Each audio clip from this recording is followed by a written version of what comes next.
Alright, hey, what's up guys? Good afternoon. How are you guys doing? Hope you guys are doing pretty cool. And yeah, so happy Wednesday, October 22nd, I think. I like to say the dates now because I can keep track of what day this is, 2014. And we're going to read chapter 7 of the Chronicles of the Universe. I'm a little tired because I just did like the workout for today, so I took a shower, so I'm like I feel all relaxed and stuff. So I'm all just chilling, you know. But well, anyway, so for today's episode, we're gonna read chapter 7, Destructo. Like I said in the last video, this is gonna be a new character now. So far we've had Code 3327, we had Ro, we've had John, and now we have this new person into the story. His name is Destructo. Now, what kind of person is Destructo, and what kind of element is he gonna add to the story? Well, that's where I come in, and I'm gonna read to you chapter 7, Destructo. And with this, we're gonna find out what he's all about and see how he adds or how he contributes to the novel in general. So here we go, Destructo. And I'm gonna try and act it out in his voice to see how he would act it out if he was like a real person in the story. So let's see how this goes. Bah, what a nuisance. Nothing makes my blood boil more than watching happiness anywhere in this damn universe. It makes me sick. It doesn't serve them justice to be happy at all. I mean, what the heck is there to smile about? Nothing particular, if you ask me. I don't care what you call me, psychopath, jealous, enemy, criminal. I'm as common of a person as you might think. I'm just a mere commodity in these sorts of things. The universe isn't a world where we are given to play around and do dumb stuff that doesn't contribute to anything at all. In fact, the universe owns us all, and if it wanted to, it would certainly get rid of us entirely in a matter of moments. For this is why I fear the universe with absolute authority. I have respect for it, and if else, we should have respect for it as well. But no. There are still planets in this world that choose to believe they're doing whatever they want, regardless of talking how they got here and why they were given this chance into effect, and think nothing else matters. That's weird sense. Well, it doesn't matter. You evil, ungrateful coward. How would you like it if the universe one day stood up and said, I hate the life forms that have been populated my world, so therefore I would choose to end it? Then what will you do then? Huh? Exactly. Nothing. Because compared to the universe, you are but a small part of the smallest known particle in the universe. You are insignificant, worthless, just another passerby in this forsaken world. I can't stress this enough with some people. I come around, planet to planet, pleading with the citizens of said planet to change their horrendous ways and become a more unified, elite, and thinking Mother Nature. The universe specifically for why they are here, and why they were given the chance to live a life at this point in time. But no. They simply sat on their sorry butts and laughed at me, calling me names such as grumpy old rogue, loner, and a loser. You simply wouldn't even comprehend how much rage that builds inside of me. The hurtfulness it causes that simply makes me feel depressed and revengeful at the same time. I should be feeling bad for those people for the way they live, not me. I have pity for them, but that never gets in the way of what I was born to do. Destroy those deemed unfit and unsuitable for a chance of life in this world. Maybe in another dimension they might be given a chance, but here not, my good friend. Not here, where they have abused it for too long. I'm sorry, but I feel like that if creatures are given a chance at life on this planet, it is my opinion that the very reason they are put here is so they can contribute to the betterment of everyone around them. But no, they don't. They will do actions that would be deemed unspeakable and horrifying when faced with the universe's judgment of truth. I know what you're thinking, trying to point the finger at me and saying how I am bettering everything around me with my destroying the planets. Well, let me tell you something. I'm doing the universe a favor, something that many here don't care to discuss or even think about. If it wasn't for me around doing people a favor, this entire universe would fall and be corrupted by its own life force, and that would certainly end up being a doomsday call for our entire world as we know it. I'm known as an outlaw, a rogue, a man without a purpose. I do have a purpose. I do have a reason for carrying this out on my behalf. I do not consider myself to be either an outlaw or a rogue, although I do tend to carry these operations out myself. I'm not an evil creature, to be honest. I do what I think is simply the best for all of us. You can call me Destructo, protector of the universe. I'm the only person that can save the universe from our own ultimate downfall. And we will stop here for now. So far, we have this new character called Destructo, and from what we can gather from what he set up to this point is that he has a mission, I guess, to go to planets and essentially try to reform them, and if not, he just destroys the shit out of them. Which is kind of extreme for this person to just come out and just destroy things just because he feels they're not respecting the universe in the way that it should be. But this is actually kind of interesting now because up to this point we haven't had the other people that we introduced, Ro, John, and 3D27. They were going there to Earth, not that they each know that they're going to the same planet, to Earth, but they were going to this planet for their own reasons, none of them to actually destroy it. Now we have a character here named Destructo who, I guess as the name implies, is to destroy planets that don't obey these laws that he seems are fit for the universe. So we see that this person here has deep respect for the world he lives in, and he would like nothing more than to protect it against everyone's odds. So you can call him a villain, you can call him a good person. I mean, each side has a different story. Like I said, a coin always has two sides. So with that being said, let's move on to the next section and see what else develops in this story. Yes, you may call me that if you wish. I don't mind. I especially appreciate those that wish to refer to me as a savior and a messenger of the universe, because that is essentially who I really am in my view. I view myself as the wall between the universe's destruction and revival. I only wish to bring safety and peace to all. And if this means getting rid of unworthy planets deemed unfit to live on in this world, then by all means I will be there to take care of business. I've been doing this for decades now, so it's been nothing new for me thus far. I've experienced my fair share of successes and failures, and how much I hate hearing the word failure come into conversation at times. It's just that I hate losing, I hate failing. I'm more of an advocate against the practice of failing. There were a few times where I had been given certain plans many chances to redeem themselves for me and change their selfish ways in order to improve the lifestyle and help make the universe a little more brighter for the rest of us. This is where I learned that I had become the galaxy fool. A big, fat fool. No one took me seriously when I said if things didn't improve I would destroy life on that planet as they knew it. They saw me as a non-threat, and even told me to start with my conspiracy theories before they would get me and finish me off on the spot. Can you imagine the nerve? I'm doing them a great big favor and they pay me back with ideas of killing me entirely, and for what? Killing me would be the final straw, and the universe would most likely begin to purge the entire ecosystem and begin ridding everything being as a living being, and continue with this genocide until there is no more life left on its own. And then from there, it will sprout new seeds and be placed on newly created planets and let them grow until they would grow up and become civilizations of beings that would hopefully in turn make the universe love itself again, and not be forced to do what it had to do earlier to cleanse the terror and horror within. I for one would not want to see this happen anytime soon, hence the sole and main reason why I took this upon myself to accomplish something that would make me keep on living in this ever-increasing cruel and unjust world. I'm not going to lie now that I brought it up to myself, but to be honest, if it wasn't for this mission that I'd beheld upon myself, I would have most certainly had done away with myself a long time ago.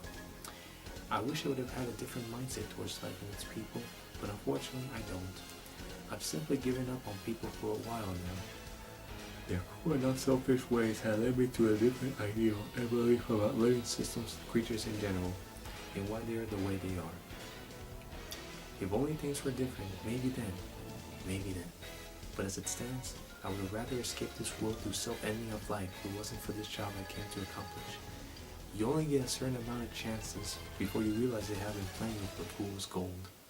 Really, when you give a planet multiple opportunities to change their habits for the betterment of their own kind, and still spit your advice all over the floor and call you really hurtful names, it just creates a black hole inside my heart, filled with sadness, but also full of anger, rage, feelings of destroying, Perhaps I should tell you some of the encounters that I had involving some of these troubled planets, and how I taught them a lesson they would never forget. Of course, if you didn't get that joke, you are now just one slow reader. But never mind that. If you insist, I will tell such tale. But only one. My senses are telling me that we are getting close to a planet inhabited by people, and I don't want to lose my macho evil image for the people on the goal of once again persuading their planet to change, or else. So let's stop here. So right now, what he has been discussing, this destructive character so far, is that he doesn't see himself as an evil person. He sees himself as a hero, a sort of a savant, a savior of the universe, because he does try to give people chances to change themselves, to become different, to rid themselves of all the bad behaviors that cause the universe itself to become worse off for everybody.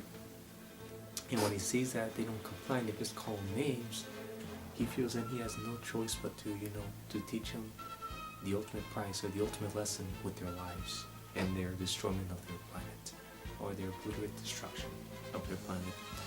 So you can see, you can make the judgment for yourself if he's bad or good, or he's just out of his mind. But as we're gonna find out right now, he's gonna tell us a story about how he had an encounter with such a planet that that ultimately fell to their own undoing. So let's see what happens.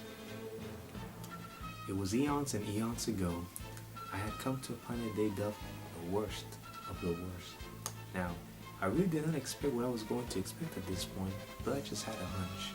So I go down there to express my concern and tell the people that their way of life is in danger of being ended with forever unless they change it here, and then they start to become more proactive and caring about their fellow men and their surroundings. They ignored me. They kept on with their silly nagging and their enjoyment of humiliating me in front of all. It was sickening, let me tell you. The things I hated about them, it just made my heart turn to stone inside. You might find it surprising, but I actually did not want to do what I went out to do.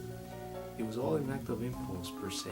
I just got mad, angry, frustrated, got the evil smirk on my face and decided to go to plan B, destroy without mercy. In turn, this is when I snapped. I lost it, basically. It was not like if someone had just taken their time to give me more and more mad until I got to the point that I did. It just simply came to me. Why should I care? They're just a bunch of stupid little creatures anyway. Man, the things I would do to them that would permanently eliminate them from the face of the earth. Good godly, what would I do? My goodness, you wouldn't believe the anger I had acquired inside. And all of a sudden, I just turned to anger mode. I began my purge, my elimination, my genocide. My evil impact upon the planet began with a bang. So really quickly, before we move on, he's just described that he went to the worst planet that was deemed the worst of the worst. And when he goes there, he sees why, they don't take him seriously. They think, he's all just talking, no action. He's a non-threat. And so I guess that's what, as he says, that's what made him ultimately snap. And this is where something happens to this planet that will not be foretold in this next section. I began to destroy all monuments on sight. Didn't care how precious or how valuable it was to them. I just did away with them, with a good set of rocket launchers and missiles that ultimately obliterated them on contact. The power of my anger was only growing. Oh yes, it did not stop there. I went around flying from the air, just using the power of my laser cannon to destroy any living, breathing thing on sight. Seeing death didn't move me at all. For all that they had done to me, the pain, the torture, the suffering, I left it was time that they felt what they had made me feel, and worse. People, I disintegrated them on sight. Yes, I heard the cries of help, mercy, and forgiveness for what they had done, and how they shouldn't have underestimated my true power. Sad and horrible truth is, why did I have to get to this point in order for people to realize I was being serious with my threat, instead of them just listening to what I had said earlier? It is confusing how the psychological aspects of the creature's mind works at all. It's almost as if they will only respond when certain dangers are given to them by hand and experienced firsthand. Other than that, they could care less about what is going on around them. I hate that, It's like, how can't they just listen to what someone has to say and just believe what they are telling the truth about something instead of just ignoring and waiting until the inevitable happens when they actually listen. It's annoying to an extent. It's like they don't trust their common man anymore. And if you don't trust your fellow man, that's when what's the point of saying you are a community and all, with quotations? I just don't get it. But this is just me going off on one of my rants again. I'll hold. Okay, I think that's enough of that. Well, to continue my story of madness, I pretty much began killing anything that moved. Let me tell you, the feeling that came through me as I was doing this was a mix of sheer anger, sadness, and joy. And you know why? Because I felt they deserved it. They deserved all that ounce of pain they were inflicted upon for being such ignorant pricks. I hate people that never take others' advice when they're trying to help them out of a situation as in mine, but instead just spit it out and call it envious observation, because apparently most believe that any advice given by other people is usually trying to bring the other opponent down so they would be able to succeed over them. I'm telling myself, where did this come from? I don't think that way ever, especially if he's trying to help others. I would never have that certain goal in my mind about it. That's preposterous. I will never understand people, and I probably never will.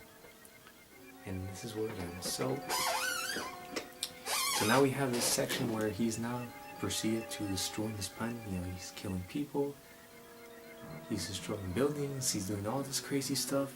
And in the mix of it all, we have this little psychological lesson here and how he talks about how people sometimes for the majority of people, when you give them advice or you tell them what to do and what not to do in some circumstances, for the most part they really won't listen. It goes out one ear and it goes out the other. And the reason is, I think it's because they don't believe it's ever going to happen to them until it actually happens to them, and then like, oh shit, oh the hell, we should have listened. But again, you know, this is his own viewpoint of the psychological aspect of the human mind. So he feels that, you know, why should people have to get to this point for people to listen? Why can't they just listen the first time and actually listen to what they have to say instead of getting mad and then getting to this point?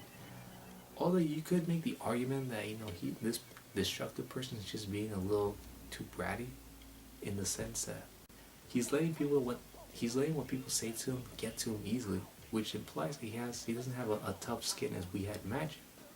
He lets people's words that get to him way too easily, and he gets mad. He shows it in terms of, I mean, the only thing that he has going for him is that he has all this power to destroy planets. But the fact of the matter is, even with all that, he's still soft on the outside, so he still lets, you know, insults and things get to him when he could just be tough about it and just be like, no, I'm not going to listen. But, you know, that's him for you. That's the struggle. So let's continue. Destroying everything in my sight, I was finishing my mission with authority and vengeance. Eventually, I was done. Done and done. Every living thing, whether human-like or not, has been either obliterated or sucked from its life. Now it was time for the final solution, as I like to call it. It was not simply destroying the inhabitants of said planet. Oh no, that would be way too easy on my part and would let them off the hook. I would have to find a way that would really show them who was boss around here. And what better way to express said power by wiping it off the face of the universe? Oh, I am so good. Ha ha ha. Well, all I had to do was aim my super protector laser beam at the planet, calculate its coordinates, and click the shiny red button standing on top of the module. I pressed it. It was heaven in the universe. The fantastic view, only rivaled by a supernova, had shined and lighted up kilometers of empty space darkness, and for a few minutes turned into a fantastic light show that was bare to witness. It was beautiful to watch. No eye caused it to happen. At least something pretty came out of something foul and full of horrible odor. It was a silver lining for a bad event in my estimation. I left after that. I never looked back. I try not to think about it, keep it in my subconscious and let it rest for all of eternity. But now, having shared this story, it brought some memories up for me. This has been pretty much the same routine for every planet I had gone through. Well, unfortunately, the same process came and went. I would try, and believe me, I would try my hardest to persuade the population to change their ways and improve their lives for the better, and always got the same response: no. So then, I responded in the way I usually did to that comment: destroyed entirely. Am I committing a wrong with this? I don't think so. I'm doing the universe a huge favor. So it should be thanking once I'm said and done, but that's another story. Now that I got that out of the way, I better go back, check the compartments, and make sure everything's in tip-top shape. Be there with you soon. Don't you leave me hanging. I've got much more to tell. And we'll stop here. So now we get the end part, which is he destroys this planet entirely, and it's gone. He pushes a laser beam at it, shoots at this planet, and it gets destroyed. It reminds me of, you guys gonna say this, this inspired me from Star Wars, when, the Death Star shoots these spaceships and blows it up, or some planets and blows it up, or asteroids. So that's what he does here, like with this retractor beam. He blows up this planet that he being was unsuitable to live on anymore. Then he discusses that that's his sort of protocol with the planets that he's done in the past, where he'll go to the planet, say change your ways, and if they deny or say no, he just destroys them. Kind of harsh if you think about it, to tell someone that, well, if you don't reply to our commands, I will just destroy your whole planet. Just because he said no, I will destroy it. But that's him for you. And again, this builds up more of his character. And you might say he's still a good person because he at least tries to reason with the people, but you don't say he's a horrible human, horrible person, or a horrible thing for destroying my life. That's horrible in itself. That's bad. But I guess in his psyche, he feels he's doing the good work for the universe, and he's doing a good thing for everybody. So we have 2 more sections left. Well, actually 3 more sections. So let's go ahead and read the first section and see what happens here. So now we are back. Everything seems to be in tip-top shape. Nothing out of the ordinary from my own perspective, but yeah, that is my story. Stories of depression, violence, and rejection. Nothing can get much simpler than that. Sometimes I wish I had a different lifestyle than what I have now. But as everybody knows, you are who you are for a reason. I guess I'll find out someday as to why I did become such a person that I am today. As for the whereabouts of my origins, I really can't say much. It's not that I remember I don't want to tell, but it's like that memory's gone out of my mind. I don't remember much, to tell you the truth. The last thing I can remember, if I'm correct, was when I lived traveling in search of a purpose in life. I had contemplated self-ownership death at times. Being alone in this universe, thinking why should I keep on living in this cruel life if I have no one that I can call a friend? And I'm just a big loner in this world. But somehow this mission has given me the strength to move forward in life, and always find a reason to live just one more day. And thankfully this has helped me a lot in the sense that destroying planets will be horrifying and more so. But if it's what's keeping me alive and well, then what do I have to lose? I'm just making use of my surroundings and knowing what things make me happy and what does not. As I'm traveling through space, I begin to think about everything, and I mean everything that there is to think about in reality. What gets me down sometimes is the fact that I know I'm just an insignificant space of matter in this universe, and that if I were to perish tomorrow, I would be forgotten and the universe would do me over and search for another galactic outlaw that would take over my business, while in the process forgetting the memory of my existence, and the fact that I ever lived at all in this life. But I am someone. I do have an identity, and I'm not some other person living in this ever-increasing cramped universe. My name is Destructible, and that's who I will be called for the rest of my life, so for heaven's sake I will continue to carry my mission, regardless of what happens, because I'm already at this point, so what I have to do to begin to search for a new planet to destroy. Man, that's a messed up sentence. Simple as that, nothing to it whatsoever. Of course, this would be much more enjoying if I... Wait, what is this? I don't even... And that's where it gets cut off. So, the first section just says that, basically nothing much happens. It just says that how, he feels lonely at times, because he's by himself destroying planets, and how that action itself is what keeps him alive. And we get an interesting where he says he had discussed a few times of just, ending his own life, committing suicide. But he doesn't, because he feels that this mission has given him more reason to live, something to look forward to. And he feels like if that's the case, then I guess that by all means for me to go forward. Doesn't mean it's right, but it's what gives him life now. So with that being said, I guess now there's a disturbance that we just caught at the end of this scene. And we'll have to find out in the next section what that disturbance was. It seems that we have ourselves a spaceship in our hands, and it seems to be traveling at the route and direction I'm headed towards. This should be interesting. I might take a closer look at it. Maybe just one peek at what's inside.